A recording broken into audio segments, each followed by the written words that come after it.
দুপুরের খাওয়ার পর মোদির অভ্যাস একটু বদলেছে ইদানিং। প্রধানমন্ত্রীর দপ্তরের জানালার ধারে দাঁড়িয়ে এক কাপ স্পেশাল দার্জিলিং চায়ে চুমতেন তিনি। ঘরটি শুনশান, অথচ ভেতরে ভাসছে এক অদৃশ্য উত্তেজনা। মোদির সামনে রাখা বিশেষ এনক্রিপ্টেড ফোনটি হঠাৎ আলতো কম্পন তুলল।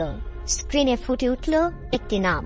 মোদির ঠোঁটে এক রহস্যময় হাসি খেলে গেল। ফোনটা কানে তুলতেই অপর প্রান্ত থেকে এলো চেনা এক কণ্ঠ, নরম কিন্তু ভারী ষড়যন্ত্রে মোড়া। সবকিছু ঠিক চলছে তো? মোদি জানতেন ওপাশে কে। ঢাকার সেই পরিচিত কণ্ঠ, যিনি এখন আর ঢাকায় নেই, শেখ হাসিনা।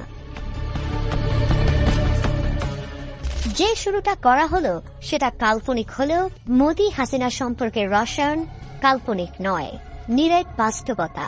মোদি হাসিনার রাজনৈতিক বন্ধন কতটা গাঢ় সেটা বারবার আলোচিত হয়েছে দুই দেশের গণমাধ্যমে।